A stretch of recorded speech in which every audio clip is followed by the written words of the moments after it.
체험만으로는 부족하다. 분명 체험은 중요하다. 체험에 의해서 사람은 성장할 수 있다. 그러나 갖가지 체험을 많이 했다고 해서 다른 사람보다 무조건 훌륭하다고 말할 수는 없다. 비록 많은 체험을 했을지라도 이후에 그것을 곰곰이 고찰하지 않는다면 무용지물이 될 뿐이다. 어떤 체험을 하든지 깊이 사고하지 않으면, 꼭꼭 씹어먹지 않으면 설사를 거듭하게 된다. 결국 아무것도 배우지 못하며 무엇도 자신의 것으로 만들지 못한다. 이길 것이라면 압도적으로 이겨라. 경쟁에서 종이 한 장 차이, 즉 간발의 차이로 상대를 이기는 것은 그다지 좋은 것이 아니다. 이길 것이라면 근소한 차이가 아니라 압도적으로 이겨야 한다. 그래야 패자 역시 약간의 차이로 졌다는 분한 마음이나 자책하는 마음을 가지지 않는다. 오히려 깨끗하고 서슴없이 상대의 승리를 칭송할 수 있다. 상대에게 치욕을 남기는 아슬아슬한 승리나 미묘한 승리, 여한을 남기는 승리는 바람직하지 않다. 승자와 패자, 누구나 쾌히 납득할 만한 압도적인 승리여야 한다. 그것이 승자의 매너다. 자신의 약점과 결점을 알라.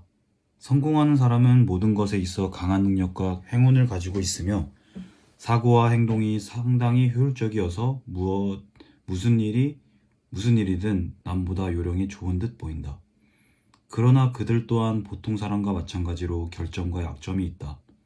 단 그들은 결점이나 약점을 누구도 보지 못하게 깊이 숨겨두는 것이 아니라 오히려 그것을 마치 강점의 변형인 듯 위장하여 내보인다. 그 점에 있어 타인보다 교활하다. 이것이 가능한 것은 그들이 자신의 결점과 약점이 무엇인지를 정확히 알고 있기 때문이다. 대개의 사람은 자신의 약점에 대해서는 보고도 보지 못한 척 외면한다. 그러나 성공한 사람들은 그것을 똑바로 마주하며 지각한다. 그것이 보통 사람과 그들의 차이다. 약속의 진정한 모습. 약속은 개인 간의 약속에 그치지 않는다. 약속에 요구되는 언어의 이면에 있는 것이 약속의 진정한 정신이다. 예를 들어 내일 5시에 만납시다 라는 일상적인 약속의 경우일지라도 그것은 단순히 5시의 업무적인 만남만을 의미하지는 않는다.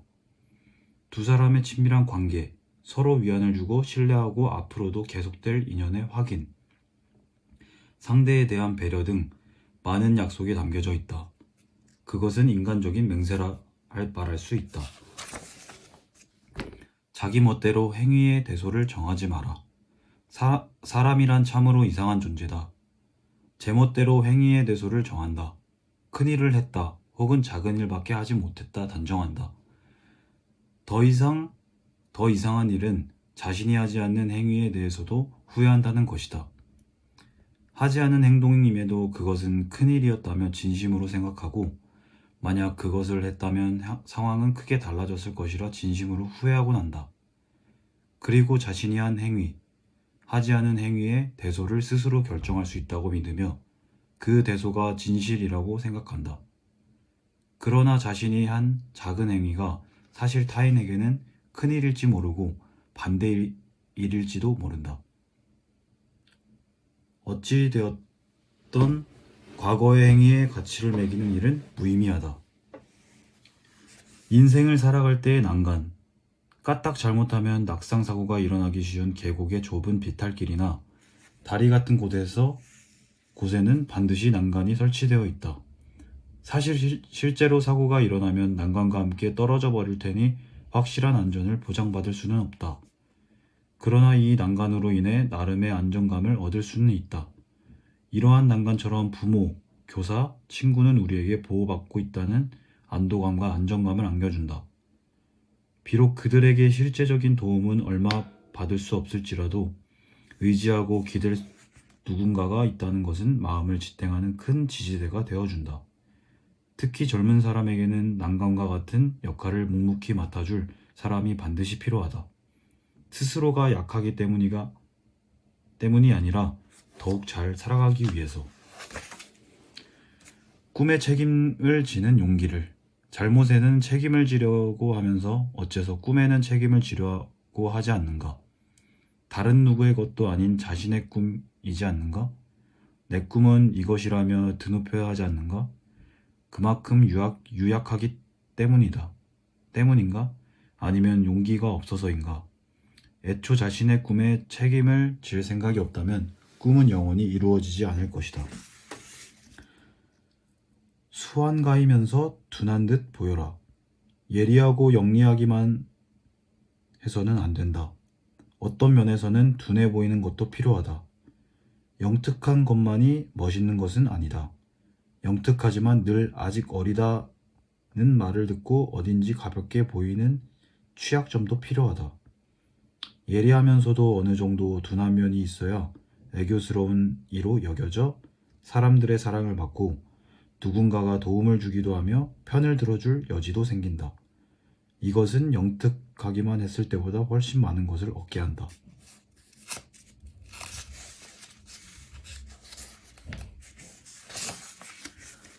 자신의 사람됨을 이야기하지 마라. 인품은 중요하다.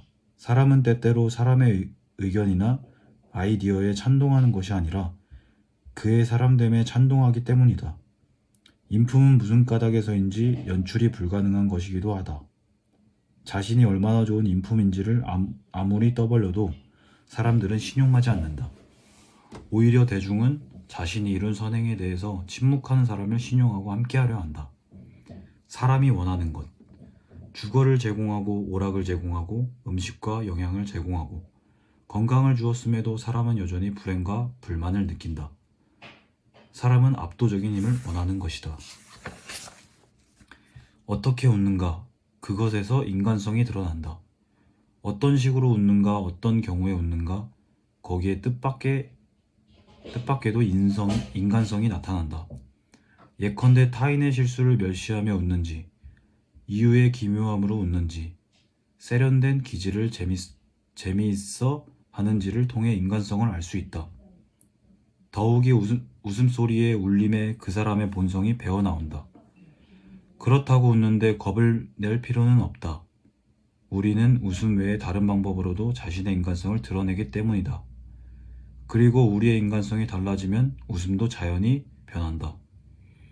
너무 이른 성공은 위험하다. 너무 어릴 때 성공하여 공적을 쌓고 추앙을 받으면 그 사람은 오만과 같은 삐뚤어진 감각에 사로잡혀 동연배의 사람이나 차근차근 노력해가는 사람에 대한 외경을 완전히 잊어버리고 만다. 뿐만 아니라 성숙의 의미를 이해하지 못하며 성숙에 의해 유지되는 문화적 환경에서도 자연히 멀어진다.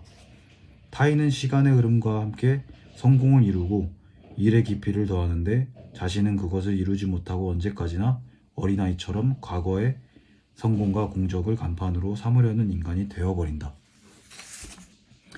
착실하게 살지 않는 사람의 심리. 자신의 본업에 힘을 쏟아 충분한 성과를 얻은 사람은 자신처럼 일하는 사람이나 동업자에 대해서는 관용을 가지고 이해심 넓은 태도를 보인다.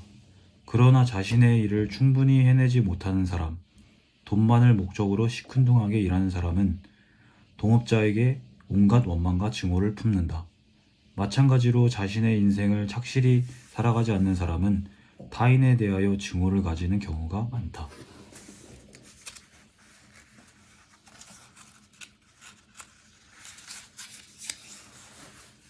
자기 통제는 자유자재로. 쉽게 분노하는 사람, 신경질적인 사람은 분명 그같이 충동적이고 감정적인 성격의 소유자로 앞으로도 그러한 성격은 변하지 않을 것이라 우리는 믿는다. 거기에는 우리 인간은 성장을 끝마쳤다고 하는 뿌리 깊은 생각이 존재한다. 인간의 성격은 바꿀 수 없다고 생각한다. 그러나 이것은 사실이 아니다. 분노라는 것은 한때의 충동이며 사람은 자신이 원하는 대로 그 감정을 처리할 충분한 능력이 있다. 분노를 그대로 표출하면 성급한 사람의 전형적인 행동이 되지만 우리는 그것을 다른 형태로 바꿔드러낼 수 있다. 혹은 꾹꾹 눌러 사라질 때까지 기다릴 수도 있다. 분노와 같은 충동 외에 저절로 끓어오르는 다른 감정도 다를 바가 없다. 우리는 그 감정들을 자유자재로 처리하고 다룰 수 있음을 알아야 한다. 마치 우리들의 정원에 도단한 여러 종류의 식물과 꽃을 한데 아우르고 나무에 열린 과실을 거두어 들이듯이